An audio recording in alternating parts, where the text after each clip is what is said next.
Alhamdulillahilladzi wa kafa wassalatu wassalamu ala Muhammadin al-Mustafa alladzi arsalahu Allahu basyiran wa nadhira. Amma ba'd, ayuhal hadirun al-muslimun rahimakumullah. Ittaqullaha haqqa tuqatih wa la tamutunna illa wa antum muslimun. Qala Allah Subhanahu wa ta'ala fi kitabihil karim, a'udzu billahi as-sami'il 'alim minasy syaithanir rajim. Ya ayyuhalladzina amanu taqullaha wal tanzur nafsum ma qaddamat lighad wattaqullah innallaha khabirum bima ta'malun. Shadaqallahul azim. Hadirin kaum muslimin sidang jamaah Jumat yang dimuliakan oleh Allah Subhanahu wa taala, mari sama-sama kita mengingat semua nikmat Allah yang masih diberikan kepada kita bersama. Di antaranya Allah memberikan kita hari ini berupa kebahagiaan, kesenangan, ketentraman jiwa, karena kita hari ini merayakan Hari Raya Idul Fitri, karena kita telah kembali kepada fitrah kita yang dulunya mungkin kita bergelimang dengan dosa, bergelimang dengan berbagai macam kesalahan-kesalahan. Setelah kita di Ramadan melaksanakan ibadah-ibadah, dan pada Ramadan yang lalu kita telah melaksanakan akan ibadah kepada Allah Subhanahu wa taala dan juga sudah mohon ampun kepada Allah. Setelah Ramadan berakhir dan kita merayakan Hari Raya Idul Fitri, tentu alhamdulillah Allah telah memberikan kesucian itu kepada kita bersama. Amin ya rabbal alamin. Satu sisi kita merasa bahagia, di sisi lain kita merasa bersedih karena Ramadan telah meninggalkan kita. Hari ini tidak sama dengan hari kemarin. Hari kemarin itu hari yang dimana penuh dengan keberkahan, rahmat daripada Allah Subhanahu wa taala. Dan hari ini Jumat perdana kita pasca daripada Ramadan tahun ini. Kita tidak tahu, hadirin rahimakumullah, apakah kita akan bertemu dengan Ramadan yang akan datang. Sebab kalau kita melihat orang-orang di sekitar kita, Ramadan tahun lalu ada dia, tapi Ramadan kali ini mungkin dia tidak sama lagi untuk menunaikan sholat bersama kita. Begitu pula kita, Ramadan ini kita ada, tapi belum tentu Ramadan akan datang kita juga ada. Umur kita sangat terbatas. Dalam sebuah hadis sahih disebutkan, a'maru ummati ma baina sittin wa sab'in. Umur umatku itu berkisar antara 60 sampai dengan 70 tahun. Wa qalilum may yatabi'u dzalika, dan hanya sedikit orang-orang yang melampaui di atas usia 70. Di sini mohon maaf jangan tersinggung kalau seandainya disebutkan angka 60. Mungkin itu usia kita atau 70. Dan ini sengaja disebutkan Rasul agar kita bersiap-siap, berhati-hati. Agar kita yang sudah sampai kepada usia itu berarti tinggal persiapan. Bukan berarti yang muda-muda ini masih lama lagi. Kalau kita melihat dalam Al-Quran, dalam surah Al-Ahqaf ayat 15, itu lebih rendah lagi disebutkan, arba'ina sanah, 40 tahun. Ini menandakan kepada kita kalau sudah berusia 40 tahun, ini adalah gerbang akan datangnya ajal itu sudah semakin dekat kepada kita. Namun datangnya kematian itu tidak melihat kepada berapa usia kita. Bisa saja orang yang dimana dia kita lihat masih sehat, masih muda umurnya, tetapi dia lebih dahulu dipanggil oleh Allah Subhanahu wa taala. Ada pepatah Arab mengatakan, kam ra'aita sahihan min duni saqamin dhahabat nafsuhu faltatan. Betapa banyak orang yang sehat badannya, masih muda dia, tetapi tiba-tiba kita mendengarkan berita kepulangannya kepada Allah Subhanahu wa taala. Untuk itu di hari yang luar biasa ini, mari kita terus beramal salih. Beramal salih itu bukan sifatnya musiman. Ramadan itu bukan musim beramal salih, tapi musim untuk kita meningkatkan amal salih. Kalau Ramadan itu musim amal salih, maka setelah Ramadan orang akan meninggalkan amal salih. Tetapi Ramadan adalah bulan di mana kita meningkatkan frekuensi akan amal salih kita. Setelah Ramadan berakhir, maka amal salih itu tetap kita laksanakan. Menyembah Allah sebagaimana Allah sebutkan dalam surah Al-Hijr ayat 99, wa'bud rabbaka hatta ya'tiyakal yaqin. Dan sembahlah Tuhanmu itu sampai detik akan datang ajal. Nah, jadi menyembah Allah itu bukan sampai berakhirnya bulan Ramadan, tetapi sampai detik Allah menjemput akan kematian kita. Mudah-mudahan kita dapat istiqomah dan kita teruskan semua kebaikan kita yang telah kita tanamkan pada bulan Ramadan yang lalu. Salawat bertakaikan salam tidak lupa kita sampaikan kepada Rasul junjungan alam, syafaatnya amat kita harapkan di hari kemudian kelak. Hadirin rahimakumullah, kesempatan yang singkat ini izinkan kita merenungkan surat Fussilat ayat 30, di mana Allah Subhanahu wa taala berfirman, innal ladzina qalu rabbunallah tsumma istaqamu tatanazzalu alaihimul malaikatu alla takhafu wa la tahzanu wa abshiru bil jannati allati kuntum tu'adun. Sesungguhnya orang-orang yang mengatakan Tuhan kami adalah Allah, lalu mereka itu istiqamah atas apa yang mereka katakan tersebut, turun kepada mereka malaikat, dan malaikat itu berkata, kamu jangan takut dan kamu jangan sedih. Dan juga Allah berkata kepada malaikat itu, tolong berikan kabar gembira kepada dia surga yang telah Allah janjikan kepadanya. Ini lebih kurang makna daripada ayat ini. Dalam tafsir Ibnu Katsir disebutkan bahwa ayat ini berbicara tentang istiqomah, tentang seseorang yang dimana dia meneguhkan setiap apa saja yang telah dia lakukan daripada amal-amal soleh dan dia teruskan. Tidak dia itu mudah goyah, tidak mudah terpengaruh dengan suasana apapun. Dan juga dia orang istiqomah ini tetap meninggalkan maksiat, tetap meninggalkan dosa. Dia meninggalkan maksiat, meninggalkan dosa bukan karena tempat itu harus meninggalkan dosa, bukan karena bulan itu yang harus meninggalkan dosa, tetapi sepanjang hayat dia meninggalkan dosa. Ini disebut dengan sifat istiqomah. Istiqomah adalah sifatnya Nabi Muhammad SAW. Hadis riwayat Aisyah menyebutkan, kana Nabi SAW idza amila amalan fa asbatahu. Nabi Muhammad itu apabila beliau mengerjakan sebuah amal saleh, maka beliau meneguhkannya, menekuninya secara terus-menerus, dan tidak beliau itu tinggalkan. Ini sifat Rasulullah SAW.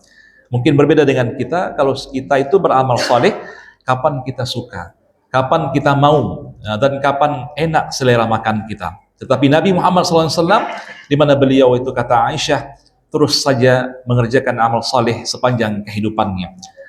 Apa manfaat dari kita terus-menerus mengerjakan amal saleh? Hadir rahimakumullah, ini Ramadan sudah berakhir. Ada sebuah pepatah Arab mengatakan, kun rabbaniyan wa la takun ramadaniyan. Wa man kana ya'budur Ramadan fa inna Ramadan qad fat wa man kana ya'budullah fa innallaha hayyun la yamut. Jadilah kalian itu katanya hamba-hamba Tuhan, bukan hamba Ramadan. Ini menjadi sebuah poin bagi kita. Rabbani dan Ramadhani.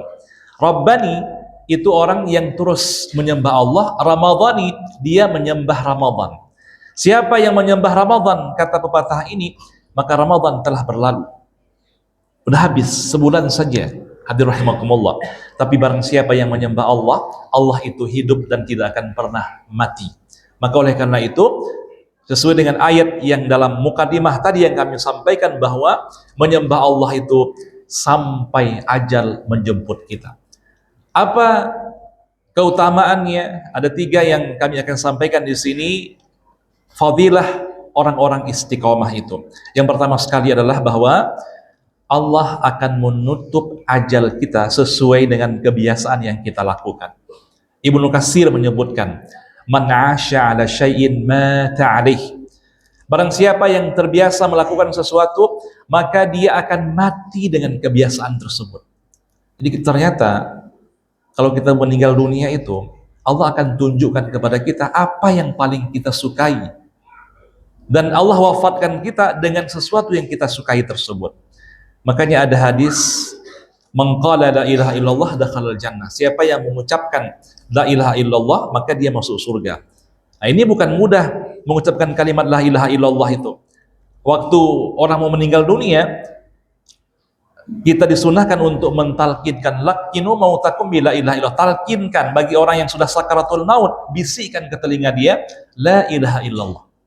Maka kita kalau punya istri, punya anak, sampaikan kepada dia, ini tolong nanti kalau ayah mau meninggal udah sakarat, tolong nanti bantu ayah mengucapkan kalimat la ilaha illallah itu.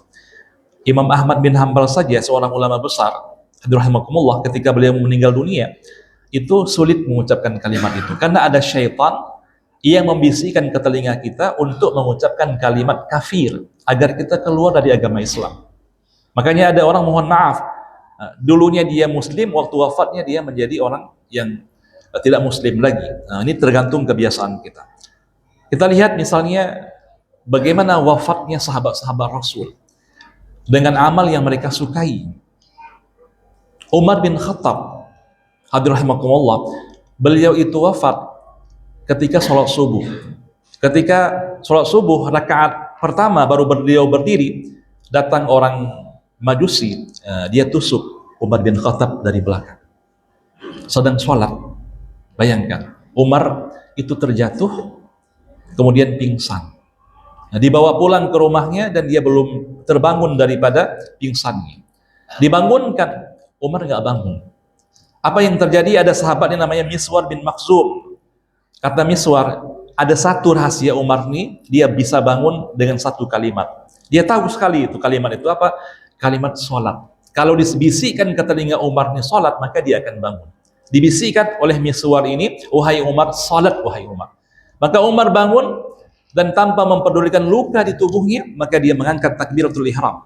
Maka pada saat itulah beliau menghembuskan akan ajalnya. Hadir rahimakumullah. Ini menunjukkan bahwa Umar yang dimana beliau itu suka dengan sholat berjamaah. Ini ada sebuah cerita di mana Umar itu pernah satu hari telat sholat asar. Kemudian apa yang membuat beliau itu telat sholat asar? Gara-gara dia lama di kebun. Kan kita sering kan Bapak, hadir rahimakumullah, kalau di kebun itu kalau sholat asar, sakajap lai, tabanta lai, lamo lai, taban nama tu ado bantang waktu lai, ya legat tu gitu kecil kan. Umar pernah mengalami hal itu. Ketika Umar kembali kepada kaum muslimin, orang-orang sudah keluar dari tempat sholat. Maka apa kata Umar bin Khattab? Nah, mulai saat ini saya saksikan kebun itu milik kaum muslimin karena dia telah membuat saya telat sholat berjamaah hari ini. Kalau ada orang semacam ini di keliling kita, bagus juga. Misalnya dia di kedainya maju kali, gara-gara kedainya maju itu dia telat sholat asar. Pulang dia ke sini, dia bilang apa? Ini saya saksikan mulai hari ini kedai itu milik kaum muslimin karena dia telah membuat saya telat sholat asar hari ini. Nah, kalau ada seperti itu mantap kali, hadir rahimakumullah. Tapi nggak ada orang yang kita temukan. Nah, ini Allah tunjukkan di penghujung ayatnya bahwa Umar ini meninggal dalam kondisi habis sholat. Kita tidak mengapa melihat kronologis wafatnya ditusuk, tidak ada persoalan. Karena yang penting habis apa dia meninggal dunia tersebut. Misalnya ada orang, mohon maaf, dia sholat subuh misalnya. Pulang dari sholat subuh naik kereta dia, naik Honda. Pulang dari masjid ditabrak oleh motor yang lain, meninggal dunia dia, husnul khatimah, karena amal terakhirnya adalah sholat subuh. Hadirin rahimakumullah, ini menunjukkan kepada kita bahwa kecelakaan itu tidak ada persoalan, tetapi apa habis amal yang kita lakukan. Kemarin di Banda Aceh viral itu ada seorang jamaah di awal-awal Ramadan, beliau meninggal dunia pada saat sholat witir di rakaat yang pertama. Subhanallah, lagi sholat witir rakaat pertama jatuh. Berarti sedang sholat. Nah, ini menunjukkan bahwa sedang sholat berarti apa? Bahwa beliau husnul khatimah. Ada juga yang di mana kita lihat ya 3-4 malam yang lalu saya ceramah di sebuah tempat di kota Banda Aceh. Di samping itu ada jenazah yang baru meninggal dunia. Siangnya dia masih berpuasa. Berarti apa? Dia meninggal dunia dalam kondisi berpuasa. Kata Rasul, "Man shama wa khatama bihi dakhala jannah." Siapa yang berpuasa lalu ditutup ajalnya dengan puasa, maka dia masuk surga. Ini beruntung kali. Makanya ada orang yang mencita-citakan itu meninggal dunia di bulan Ramadan. Ini boleh kita sampaikan kepada keluarga kita. Tetapi minta doa supaya ya Ramadan kapan? Kalau Ramadan ini mungkin belum siap, sampaikan. Mungkin Ramadan yang akan datang seperti itu. Hadirin rahimakumullah yang dimuliakan oleh Allah Subhanahu wa taala. Maka ini menjadi titik buat kita bahwa apa yang kita lakukan, kebiasaan kita, Allah tutup ajal kita dengan yang demikian. Utsman bin Affan, beliau meninggal dunia itu sedang membaca Al-Quran. Istrinya menceritakan, kata istrinya, tidaklah Utsman itu meninggal dunia kecuali rumahnya dikepung oleh orang-orang Khawarij. Ini juga kita lihat sahabat Rasul itu 3 orang yang dibunuh, Umar, Utsman, Ali. Yang meninggal normal itu cuma Abu Bakar. Utsman bin Affan, kata istrinya, datang musuh dari atas, dijatuhkan pedang, kemudian kena di tubuh Utsman bin Affan, dan darah itu berjatuhan di atas mushaf Al-Quran itu. Dan kata istrinya, tidaklah Utsman itu meninggal dunia kecuali sedang membaca Al-Quran. Luar biasa. Kenapa bisa demikian? Karena Utsman adalah orang yang dimana beliau menyusun Al-Quran dalam mushaf. Nah, sekarang kita bisa baca mushaf Al-Quran, itu jasa daripada Utsman bin Affan. Maka Allah tunjukkan di akhir hayatnya beliau meninggal dunia ketika selesai membaca Quran atau sedang membaca Quran. Kita khawatir hari ini yang kita pegang itu bukan lagi Al-Quran. Nanti ditanya orang kepada cucu kita, waktu meninggal nenek kemarin sedang apa? Baru buka TikTok katanya. Nah, kita khawatir kalau seandainya itu menunjukkan su'ul khatimah. Nah, ini tergantung kebiasaan-kebiasaan yang kita lakukan, hadirin rahimakumullah. Ini yang pertama. Yang kedua, manfaat istiqomah itu sesuai dengan surah Fussilat ayat 30 yang kita baca tadi. Turun malaikat. Kata Mujahid dalam tafsir Ibnu Katsir, kapan dia turun? Ketika wafat. Ini kita yang hadir ini akan menyaksikan nanti malaikat yang akan mencabut nyawa kita. Dan kita lihat dengan mata kepala kita. Kalau dia orang istiqomah, malaikat itu dia berbincang dengan kita. Apa perbincangannya? Lembut kali perbincangannya. Ini ayat Quran yang bicara tentang demikian. Fussilat 30. Apa kata malaikat itu kepada orang yang meninggal dunia tadi? Allah takhafu, wahai si fulan, kamu jangan takut. Abang-abang, bapak-bapak, kita mau meninggal dunia itu, kita takut. Apa yang kita takutkan? Takut masuk kubur. Takut nanti kita disiksa dalam kubur karena amal kita nggak siap. Dosa kita masih banyak. Takut di padang mahsyar. Takut nanti kita di yaumul mizan, di hari hisab. Takut kita masuk neraka. Takut gitu. Itu normal. Tapi kalau malaikat maut bilang ke kita, bang, jangan takut bang. Usah takut bang. Usah takut pak.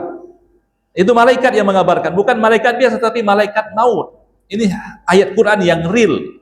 Hadir rahimakumullah. Kemudian apa lagi yang disampaikan kepada kita?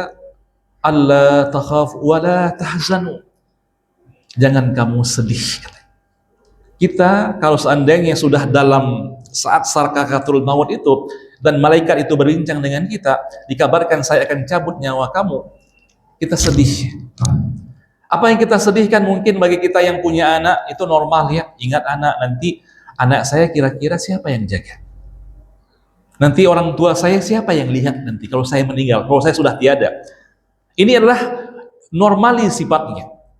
Sedih nggak kita meninggalkan? Kalau kita meninggal dunia, bukan hanya yang sedih itu orang yang kita tinggalkan. Ternyata berdasarkan ayat ini, kita yang mau meninggal dunia itu juga sedih. Apalagi kalau kita masih meninggalkan anak-anak yang masih kecil-kecil. Kalau kita udah tua-tua, ini mikirin cucunya. Hadir rahimakumullah. Tapi kalau sudah seandainya dikabarkan oleh malaikat itu, kamu jangan takut dan kamu jangan sedih. Ini kemudian apalagi hadir rahimakumullah, tidak cukup di situ saja. Wa absyiru bil jannati allati kuntum tu'adun.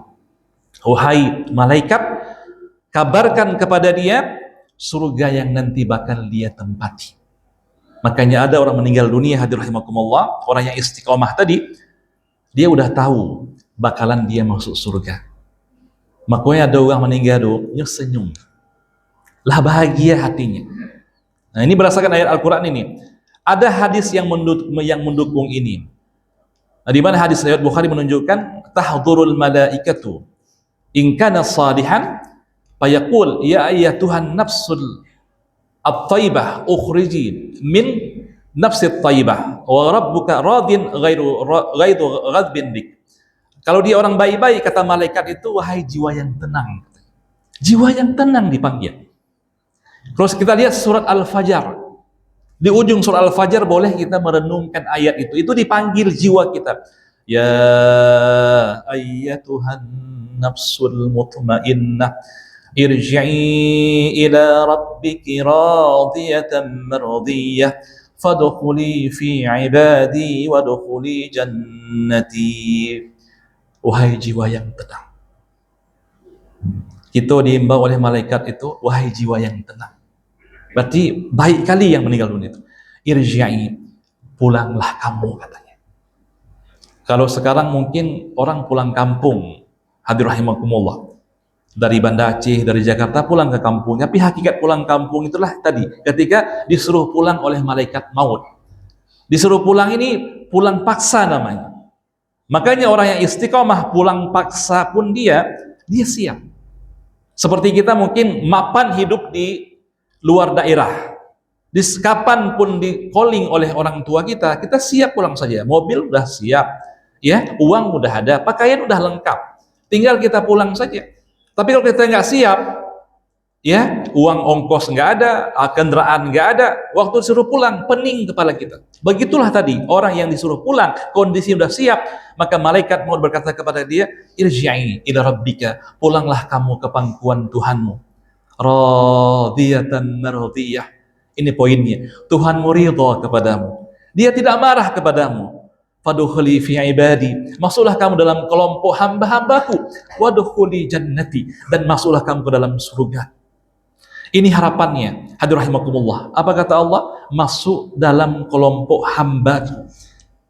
Ini bukan mudah masuk dalam kelompok hamba Allah ini. Ada orang-orang yang dimana dia istiqamah, dan bukan mudah masuk dalam surga Allah Subhanahu wa taala.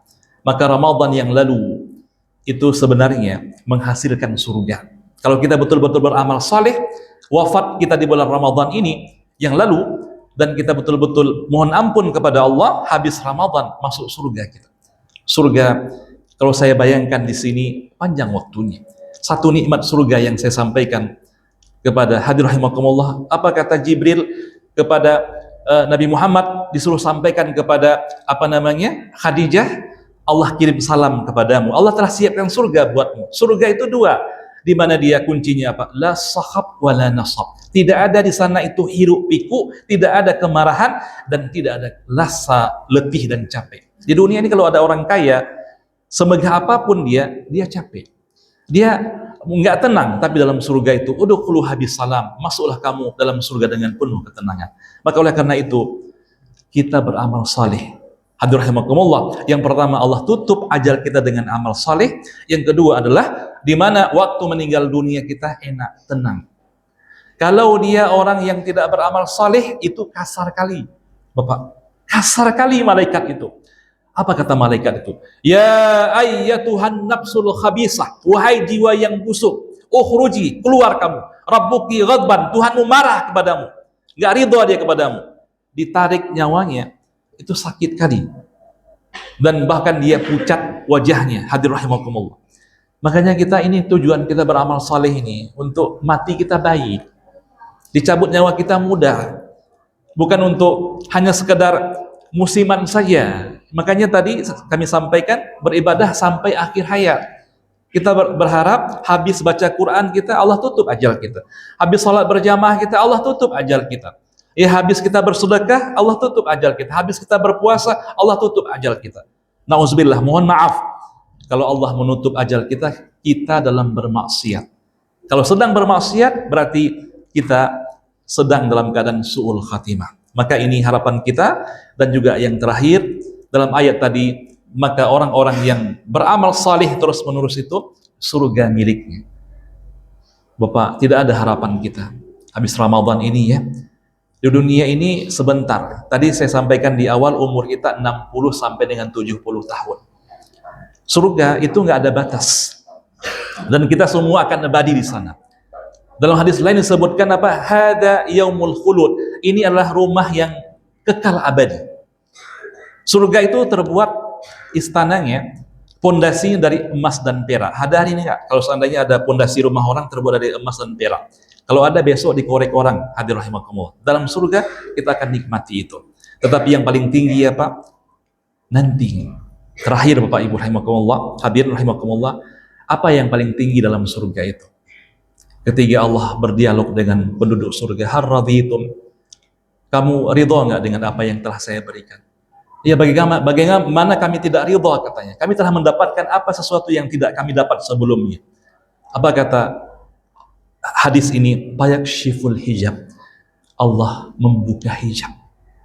Fayundurullahu subhanahu wa ta'ala. Maka orang-orang waktu itu dapat melihat Allah. Maka orang-orang itu dapat melihat Allah secara langsung. Kita tidak mudah melihat Allah. Dan bukan semua orang bisa melihat Allah. Bukan semua orang masuk surga itu bisa melihat Allah. Dan kita berharap Allah yang kita rindukan, Allah yang kita sembah, nanti ketika kita masuk surga, maka Allah membuka hijab itu dan nur itu akan nampak oleh kita dan kita akan dapat bertemu dengan Allah Subhanahu wa taala. Ini harapan kita, hadir rahimakumullah, dengan kita mengerjakan amal saleh secara berterusan. Mudah-mudahan apa yang kami sampaikan ini menjadi motivasi cambuk bagi diri kami. Kalau ada manfaatnya, mari kita amalkan sehingga terus menerus kita untuk berbuat baik sampai nanti Allah menjemput ajal kita. Setiap kita akan mati dan umur kita terbatas seperti tadi yang telah kami sampaikan dalam muqaddimah. Alhamdulillahilladzi hadana lil